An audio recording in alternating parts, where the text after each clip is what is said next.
여러분들은 나는 이제 그래요. 제가 저희 자매한테 그렇게 하니까 우리 자매가 처제한테 이렇게 이제 문자를 보내서 우리는 아직 영올드야 그랬더니 처제가 우리는 베이비 올드예요.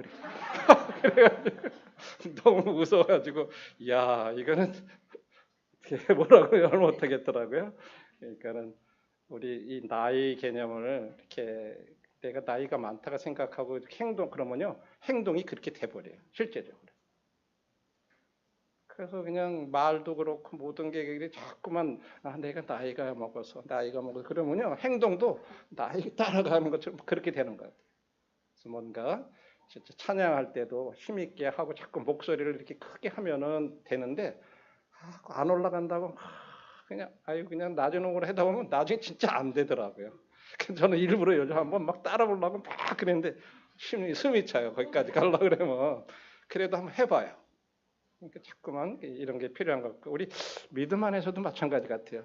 내가 구원받은 지 얼마 됐는데 뭐 이런 거에 생각하고 내가 벌써 20년 됐는데 30년 됐는데 뭐 이렇게 가지고 믿음 안에 나이가 생각하고 나도 이제 아이고 세를 만큼 했고 이렇게 됐다 생각하고 자꾸 그렇게 생각하면 그래 그건 알아서 젊은 사람들이 할 거고 네가 할 거고 뭐 내가 이제 뒤에서 뒷짐지고 있으면 돼 이런 생각이 오는 것 같아요. 근데 주님이 우리 부르시는 날까지 우리들에게 또 건강 허락하시는 날까지 우리들한테 맡겨진 일들 이렇게 잘 하는 게 주님 앞에서도 옳은 것 같아요. 예. 자, 제가 사실은 이 말씀 오늘 두 번째 시간에 전하는 말씀은 제가 사실 다른 말씀 준비해드렸어요. 근데 어제 그 말씀 다른 말씀의 마지막 정리를 이렇게 생각하는 중에 한 구절이 그걸 이제 다 이렇게 하다가 완전히 말씀이 다 바뀌어서 제가 새벽 1시까지 이렇게 다시 정리를 했어요. 완전히 다른 주제예요. 왜 주님이 이 말씀에 대해서 계속 이렇게 이쪽으로 하셨는지에 대해서 저는 모르겠어요. 저는 원래 다른 쪽의 말씀으로 이렇게 생각을 하고 그렇게 준비를 했었는데 이 말씀으로 이렇게 인도하셨기 때문에 제 마음에 그대로 그냥 전하기를 원합니다. 고린도전서 4장 1절로부터 13절 말씀 우리 화면 보시면서 같이 보시죠. 사람이 마땅히 우리를 그리스도의 일꾼이요 하나님의 비밀을 맡은 자로 여길지어다. 그리고 맡은 자들에게 구할 것은 충성이니라. 너에게나 다른 사람에게나 판단받는 것이 내게는 매우 작은 일이라. 나도 나를 판단하지 아니하노니 내가 자책할 아무것도 깨닫지 못하나 이로 말미암아 의롭다함을 얻지 못하노라. 다만 나를 판단하실 이는 주시니라. 그러므로 때가 이르기 전 곧 주께서 오시기까지 아무것도 판단하지 말라. 그가 어둠에 감춘 것들을 드러내고 마음의 뜻을 나타내시리니 그때 각 사람에게 하나님께로부터 칭찬이 있으리라. 6절 형제들아 내가 너희를 위하여 이 일에 나와 아볼로를 들어서 본을 보였으니 이는 너희로 하여금 기록된 말씀 밖으로 넘어가지 말라 한 것을 우리에게서 배워 서로 대적하여 교만한 마음을 가지지 말게 하려 함이라. 제가 특별히 기록된 말씀 밖으로 넘어가지 말라. 이 말씀을 사실은 이렇게 생각하고 그러는 가운데에서 다시 사실 이제 이 말씀이 전반적으로 다시 생각하게 됐어요. 그 다음에 7절 누가 너를 남달리 구별하였느냐? 네게 있는 것 중에 받지 아니한 것이 무엇이냐? 네가 받았은즉 어찌하여 받지 아니한 것 같이 자랑하느냐? 너희가 이미 배부르며 이미 풍성하며 우리 없이도 왕이 되었도다. 우리가 너희와 함께 왕 노릇하기 위하여 참으로 너희가 왕이 되기를 원하노라. 내가 생각한데 하나님이 사도인 우리를 죽이기로 작정된 것 같이 끄트머리에 두셨음에 우리는 세계 곧 천사와 사람에게 구경거리가 되었노라. 우리는 그리스도 때문에 어리석으나 너희는 그리스도 안에서 지혜롭고 우리는 약하나 너희는 강하고 너희는 존귀하나 우리는 비천하여 바로 이 시각까지 우리가 줄이고 목마르며 헐벗고 매맞으며 정처가 없고 또 수고하여 친히 손으로 일을 하며 모욕을 당한 즉 축복하고 박해를 받은 즉 참고 비방을 받은 즉 권면하니 우리가 지금까지 세상의 더러운 것과 만물의 찌꺼기같이 되었도다. 자, 이 말씀의 이제 배경을 잠깐 생각해 보시면 고린도 교회는 우리 성도님들이 아시는 대로 완전한 교회가 아니었죠. 거기에 여러 가지 어려운 문제들이 많고 우상 숭배하는 문제, 도덕적인 문제, 뭐 이 교회 안에 이 성도들 간의 분열 여러 가지들이 이렇게 있었던 그런 교회였어요. 그다음에 이제 3장에서 그래서 바울은 고린도 신자들을 이 성도들을 육신에 속하였거나 육신에 속한 자들이라고 그렇게 말을 하고 있습니다. 그들의 생각과 행동이 이 세상의 행동과 생각과 행동 방식과 너무 일치했기 때문에 그들은 영적인 그리스도인이 아니었습니다. 그래서 4장에서 바울은 우리가 지금 다 읽지는 않았지만 13절까지 읽었지만 고린도 성도들에게 그들의 생각과 행동이 육신적이고 세속적인 세 가지 영역에 있어서 진리와 성경적 세계관에 더욱 일치하는 삶을 살아가야 한다고 지금 권고하고 있는 거예요. 그래서 이 말씀 속에 세 가지 본문을 통해서 우리한테 세 가지를 교훈해 주고 있습니다. 첫 번째, 우리가 하는 모든 일은 나중에 평가를 받게 될 것이니까 지금은 판단하지 마라. 이건 이제 첫 번째 교훈이에요. 두 번째 교훈은 우리가 가진 것은 다 주님께 받은 거다. 그러니까 이제 자랑하지 마라. 세 번째로 현재 우리의 모든 것은 주님의 이름으로 인해서 수욕을 당하고 있으니까 지금은 왕노릇하지 마라. 이게 무슨 의미인지 한번 같이 생각을 해보겠습니다. 그래서 이 세 가지 영역, 판단하는 거, 자랑하는 거, 왕노릇하는 이 세 가지 영역에서 말씀에 우리들이 그 어떤 그 튠을 맞추는 조율한 어떤 그런 삶을 살아가라고 말씀을 하고 있습니다. 첫 번째, 지금 판단하지 말라. 왜? 우리가 나중에 주님 앞에 어느 날 모든 것을 평가를 받을 날이 있으니까 지금은 판단하지 마라. 이렇게 얘기하고 있습니다. 4장 1절로부터 5절 조금 전에 읽은 거 다시 한번 생각해 보죠. 사람이 마땅히 우리를 그리스도의 일꾼이요 하나님의 비밀을 맡은 자로 여길지어다. 그리고 맡은 자들에게 구할 것은 충성이니라. 우리가 성경하고 일치하게 생각한다면 우리 모두는 그리스도의 종이에요. 다 그리스도의 일꾼이에요. 그 다음에 나중에 우리가 주님 앞에서 이 모든 것들에 대해서 우리 모두가 주님의 종으로서 주님 앞에 서서 주님 앞에 주님이 묻는 답에 대답을 해야 될 거예요. 우리가 어떻게 섬겼는지에 대해서 나중에 주님 앞에 서서 주님이 우리에게 물으실 때 답을 해야만 될 것입니다. 그리고 이 말씀 가운데 보니까 우리는 하나님의 비밀을 맡은 청지기들이라고 이렇게 얘기하고 있어요. 하나님의 비밀을 맡은 청지기들. 우리는 하나님이 계시하신 진리를 돌볼 책임들이 있는 사람들입니다. 이게 그리스도의 종들이에요. 그런데 이 세상에는 이 진리가 없습니다. 이 세상은 이 진리에 대해서 관심도 없어요. 그러나 우리에게는 이 진리가 있기 때문에 주님께서 우리에게 어떤 역할을 맡기시든 이 진리를 충실히 돌보아야 할 책임도 우리에게 있습니다. 이게 우리 종들에게 맡기신 거예요.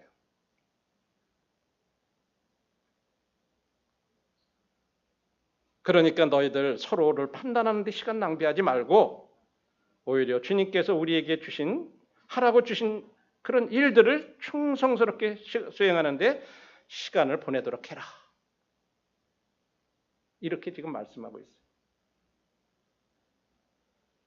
그리고 우리는 나중에 주님 앞에 아까 말한 대로 종으로서 이제 주인이 묻는 답에 우리는 대답할 날이 있어요. 그게 우리는 그리스도의 심판대라고 말씀하고 있어요. 우리는 심판대에서 우리의 삶을 주님이 나중에 다 평가하실 거예요. 그때 이 심판대는 우리의 목적지, 우리가 하늘나라에 갈 거냐, 천국 갈 거냐, 지옥 갈 거냐 그런 목적지를 결정하는 그런 것이 아니라 우리의 상급을 결정하는 그런 심판대라고 하는 거죠. 우리의 목적지는 이미 예수님을 믿을 때 이미 결정돼 있어요. 믿는 사람들은 이미 주님과 함께 있는 천국에 가게 되는 것 결정되어 있습니다. 그러나 우리의 상급은 현재 신자로서 우리의 충성에 따라서 어떻게 살았느냐, 거기에 따라서 이 상급은 결정된다고 하는 거죠. 우리 모든 종들은 다 충성할 수 있어요.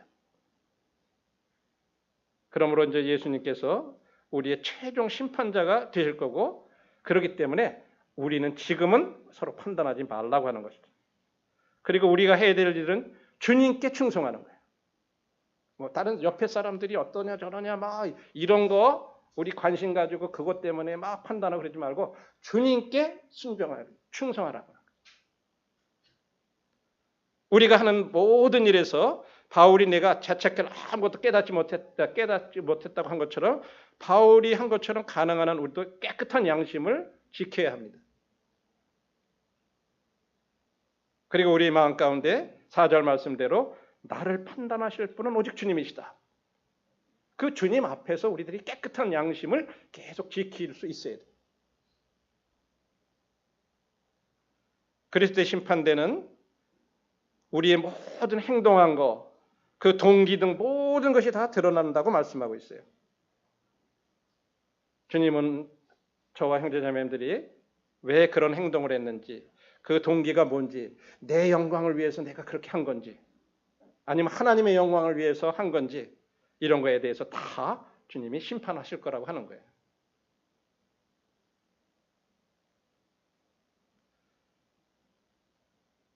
모든 사람들이 어떤 다른 성도들, 동료 성도들에게서가 아니라 주님께 합당한 삶을 우리가 이제 받게 될 거예요. 성도들에게 어떤 상 받는 게 아니에요.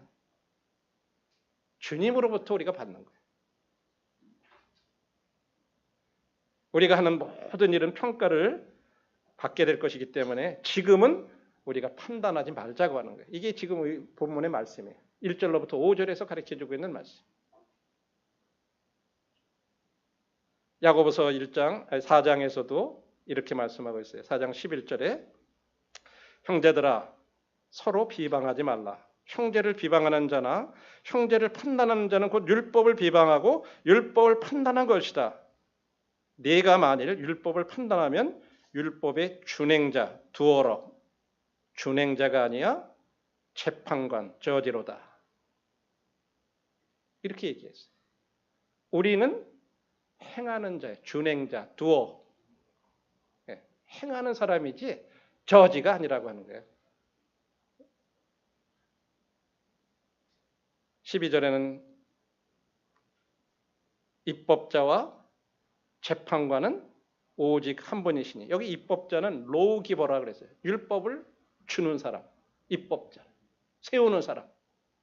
그분은 오직 한 분이시니 능히 구원하시기도 하며 멸하기도 하시느니라. 너희가 누구에게 이웃을 판단하느냐. 우리는 하나님께서 분명히 하나님이 로우기버, 입법자시고 저지고 심판자는 하나님이 하시는 일이에요. 우리는 준행자라고 하는 거예요. 두어라고 하는 거예요. 이것이 기록한 말씀 안에 우리들이 머물러 있어야 돼요. 내가 그 기록한 말씀 밖에 넘어가서는 안 돼요. 판단하는 것은 우리가 준행자의 입장에서 우리들이 어떤 율법의 입법자나 재판관으로 우리 나의 어떤 그것을 범위를 넘어가는 거예요. 주님이 원하시는 게 아니죠. 자, 두 번째 교훈이 뭐라 그랬죠? 우리가 가진 것은 다 주님께 받은 것이니 이제 자랑하지 말라 하는 거예요. 이제 자랑하지 말라는 거예요. 6절에 특별히 그렇게 얘기했어요. 형제들아, 내가 너희를 위하여 이 일에 나와 아볼로를 들어서 본을 보였으니 이는 너희로 하여금 기록된 말씀 밖으로 넘어가지 말라 한 것을 우리에게서 배워 서로 대적하여 교만한 마음을 가지지 말게 하려 함이라. 누가 너를 남달리 구별해 하느냐? 내게 있는 것 중에 받지 아니한 것이 무엇이냐? 내가 받았은즉 어찌하여 받지 아니한 것 같이 자랑하느냐? 어찌하여 받지 아니한 것 같이 자랑하냐? 이 6절과 7절에서요. 바울은 자신과 아볼로를 본으로다가 이렇게 제시를 하면서 이 말씀을 하고 있어요. 여러분들이 아시는 대로 지금 고린도전서 1장 11절 12절에 가서 보면은 이렇게 얘기하고 있습니다. 내 형제들아 글로의 지편으로 너희에게 대한 말이 내게 들리니 곧 너희 가운데 분쟁이 있다는 것이라. 내가 이것을 말하거니와 너희가 각각 이르되 나는 바울에게, 나는 아볼로에게, 나는 게바에게, 나는 그리스도에게 속한 자라 한다는 것이라. 바울이 이 편지를 고린도 교회에 쓰면서 그렇게 얘기한 거예요. 지금 고린도 성도들은 자기가 좋아하는 설교자, 자기가 좋아하는 지도자들을 이렇게 막 잘못 선택을 해가지고 그걸로 인해서 교회가 분열이 일어나고 있었어요.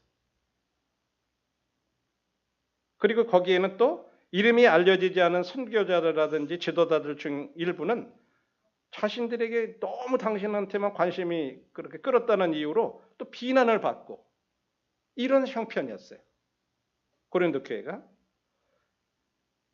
그래서 이러한 상황은 어떤 데서 오는 거냐? 어떻게 해결될 수 있느냐? 다른 동료 신자들이 소유하고 있는 그 타고난 재능, 영적 은사에 대해서 우리들이 올바른 견해를 이해하게 될 때 그런 것들을 바로 잡을 수 있다고 하는 거예요. 여러분, 우리들이 가진 이런 타고난 재능이나 영적 은사나 모두 그것들은 다 받은 것들이에요. 타고난 재능이나 영적 은사를 스스로 얻은 사람은 아무도 없어요. 부모로부터 받든 주님으로부터 받든 다 받은 거지 내가 어떻게 해가지고 막 얻은 그런 것이 아니에요. 그것들은 다 모두 하나님께서 우리에게 주신 것들이에요. 그렇다면 우리는 왜 자신이나 다른 사람들에 대해서 자랑을 해야 돼요? 내가 예를 들어서 막 열심히 해서 좀 번 거나 그런 것 같으면 내가 이만큼 해서 했다고 우리 좀 뽐낸다 그랬거든요. 뽀갠다 그랬죠. 그렇게 할 수 있지만 내가 거저 얻은 거라면 내가 어떻게 그걸 가지고 자랑해요? 그렇잖아요. 논리상으로 그렇게 지금 얘기하고 있는 거예요. 어째서 받지 않은 것처럼 자랑하냐? 네. 우리들은 나에게 또는 다른 사람들에게 주신 그런 재능과 은사를 인식하고 우리들이 감사해야 될 것입니다. 이 선물, 이 은사들은요, 그분의 주권적인 뜻에 의해서 주어진 거예요. 주님의 주권으로 각각에게 주신 은사들이에요. 예를 들면 이런 것들은요, 우리 삶의 모든 영역에 다 적용이 되는데, 예를 들어서 IQ가 높은 사람이 있으면 그래가지고 내가 다른 사람들보다 더 똑똑하다고 자랑하지 말라고 하는 거예요. 왜냐하면 이 두뇌는 하나님께서 우리에게 주신 거기 때문에 자랑할 게 없어요. 내가 좀 다른 사람보다 똑똑하고 스마트하다고 그래가지고 자랑할 만한 게 없어요. 내가 좀 더 많이 배웠다 그래가지고 그런 거 자랑할 만한 게 없어요. 여러분들이 두뇌를 여러분들이 얻은 거예요? 아니잖아요. 돈 주고 산 거예요? 아니잖아요. 네.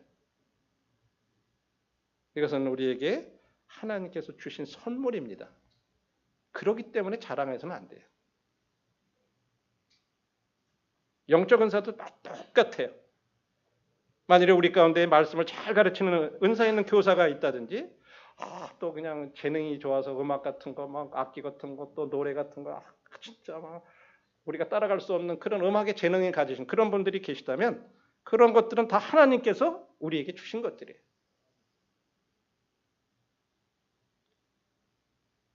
이제 우리들은 그런 주님의 도움으로 우리에게 주시는 그런 은사를 잘 활용해서 계속 발전시켜 나온 것뿐이에요.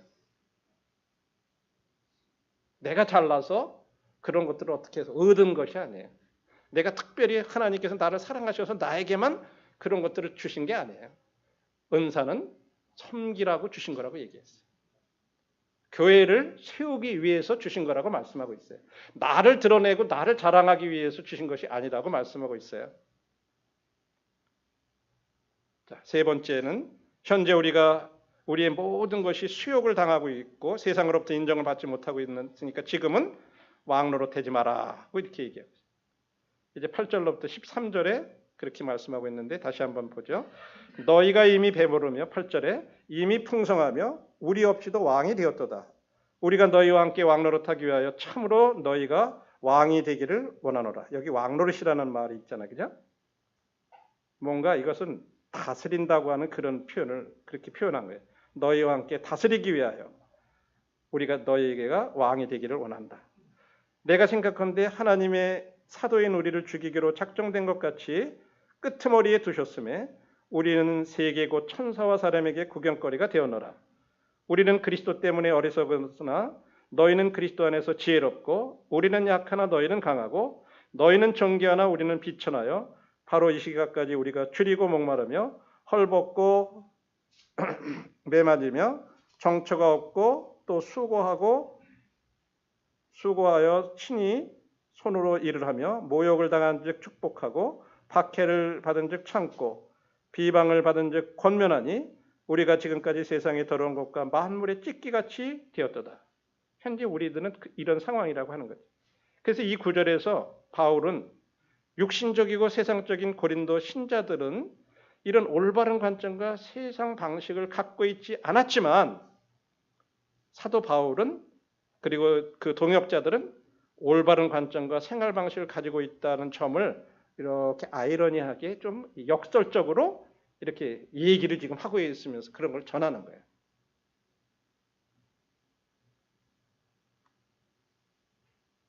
고린도인들은요, 오늘날 상당수의 그리스도인들이 취하는 것과 똑같은 그런 잘못된 입장을 취하고 있었어요. 예를 들면 이런 거예요. 그리스도인이 왕의 자녀라면 부를 얻고 왕이니까 부도 얻고 사치하고 왕의 자녀처럼 살고 그렇게 통치해야 된다고 그렇게 말을 하는 거예요. 이게 무슨 말인지 이해가 되세요? 본질적으로 오늘날 그 예수님 믿으면 건강도 잘 되고 행복해져야 되고 부자도 돼야 되고 이런 설교를 하는 어떤 그런 것과 똑같은 거예요. 이것이 성경적인 입장인가요? 고린도전서 4장에 따르면 절대 그렇지 않아요. 지금 이 말씀을 보면 그리스도인들은 미래의 왕국에서 여기 이 땅에서 그리스도와 함께 나중에 통치할 거예요. 이게 지상 천년왕국을 말하지. 그러나 지금은 그런 통치할 때가 아니라고 하는 거예요. 지금은 그리스도를 위해서 고난을 받는 때라고 하는 거예요. 지금은 우리가 통치할 때가 아닙니다. 지금은 그리스도를 위해서 고난을 받는 때예요. 우리가 나중에 주님으로부터 그런 놀라운 상급과 면류관을 받기 전에 우리는 십자가가 먼저 앞에 있어야 되는 거예요. 그래서 디모데후서 3장 12절에서는 무릇 그리스도 안에서 경건하게 살고자 하는 자는 박해를 받으리라고 이렇게 말하고 있어요. 왜? 이 지금 세상은 우리 주님을 대적하고 있기 때문에 우리도 그런 박해를 당한다고 말씀하고 있어요. 요한복음 15장 8절, 18, 19절에서 주님이 그렇게 말씀하셨어요. 야, 세상이 너희를 미워하는 것은 나를 미워하기 때문이야. 그러니까 이상하게 생각하지 마라. 주님 그렇게 말씀하셨어요. 우리가 주님께 더 헌신하면 헌신할수록이요, 세상은 우리를 더 핍박할 거예요. 사도 바울도 그랬고 그의 동역자들 다 그렇게 한 것처럼 우리가 헌신하면 헌신할수록 더 그런 핍박이 따라요. 그리고 더 나아가서는 말씀에 보면 9절에 세상은 우리를 없애려고까지 해요. 그리고 10절에 보면 세상은 우리를 어리석은 자라 부리기를 원해요. 11절에서는 세상은 우리를 아주 거칠게 그렇게 대할 거예요. 그리고 12절에 세상은 우리를 박해할 거고 13절에 세상은 우리를 비방할 거라고 얘기하고 있어요. 우리가요, 그런 사람들을 위해서 미워하는 사람 축복할지라도 여전히 그 사람들은 우리를 욕을 해요. 그래서 요한일서 3장 13절에서는 그렇게 얘기해요. 세상이 너희를 미워하여도 이상히 여기지 말라. 이렇게 말씀하고 있어요. 이 땅에서 주님과 함께 다스릴 때가 아직 이르지 않았기 때문에 우리는 고린도 성도들처럼 그렇게 성급하게 왕노릇 하려고 그래서는 안 돼요. 세상은 주님과 왕이신 그리스도를 거부하고 있습니다. 지금 우리는 그리스도의 그리스도와 동일시하기 때문에 우리는 지금 고난받는 그런 시간 가운데 우리가 지금 있는 거예요. 우리가 헌신된 그리스도라면 우리는 지금 생활 방식으로 그리스도의 능력을 우리가 짊어지게 될 것입니다. 주님도 세상에서 미움을 당했고 그런 능력을 당했고 비난을 받으셨고 그것도 나도 그래야 되는구나. 우리가 그런 생각을 가지고 지금은 살아가는 거예요. 벌써 왕 된 것처럼 우리가 그렇게 내가 무엇인가를 주관하고 주장하려고 하는 왕노릇이라는 말은 어떤 것을 내가 주관한다고 하는 그런 표현이에요.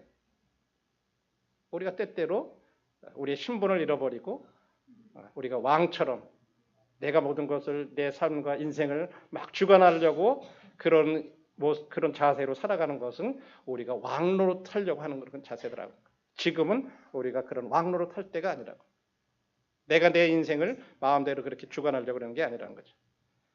마지막 결론은 여러분들에게 한 6분 정도 되는 그 동영상을 함께 이 아름다운 기도라고 하는 아마 보신 분들도 있었을 텐데 그것을 이렇게 보면서 우리가 오전과 1교시, 2교시 들은 말씀 생각하면서 우리도 주님 앞에 이런 기도를 주님 앞에 드릴 수 있는 저와 형제 자매님들이 되었으면 좋겠다 하는 그런 마음이 있습니다.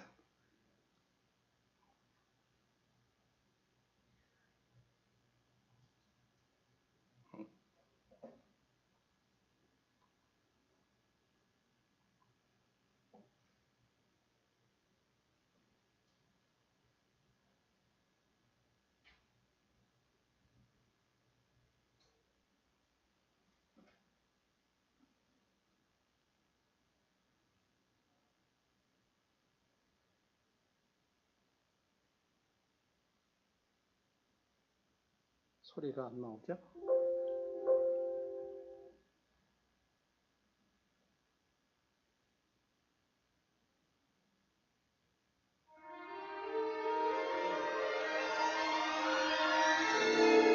나와 아내는 달라도 너무 다르다.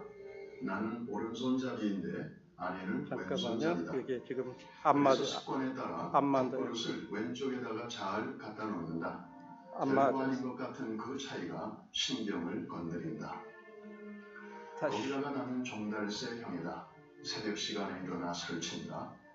늦잠을 자면 무조건 게으르다고 여긴다. 그런데 내 아내는 올빼미 형이다. 밤새 부엉부엉 하다가 새벽 6해야 잠이 든다. 도대체 맞는 구석이 없다. 나는 물 한 컵을 마셔도 마신 컵은 즉시 씻어둔다. 다시 좀 해야 할 일이고 어떻게 맞춰야 될지 모르겠네.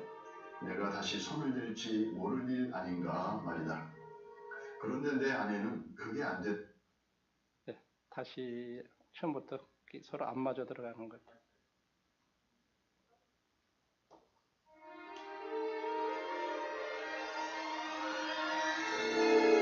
나와 아내는 달라도 너무 다르다. 나는 오른손잡이인데 아내는 왼손잡이다. 그래서 습관에 따라 국그릇을 왼쪽에다가 잘 갖다 놓는다. 별거 아닌 것 같은 그 차이가 신경을 건드린다. 거기다가 나는 종달새 형이다. 새벽 시간에 일어나 설친다. 늦잠을 자면 무조건 게으르다고 여긴다. 그런데 내 아내는 올빼미 형이다. 밤새 부엉부엉 하다가 새벽 6해야 잠이 든다. 도대체 맞는 구석이 없다. 나는 물 한 컵을 마셔도 마신 컵은 즉시 씻어둔다. 누군가 해야 할 일이고 언제 해도 할 일이며 내가 다시 손을 댈지 모를 일 아닌가 말이다. 그런데 내 아내는 그게 안 된다. 찬장에서 꺼내 쓸 그릇이 없을 때까지 꺼내 쓰다가 한꺼번에 씻고 몸살이 난다.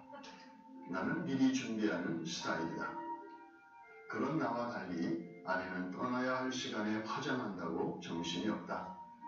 다가가서 보면 참으로 가관이다. 화장품 뚜껑이라는 뚜껑은 다 열어놓고 있다.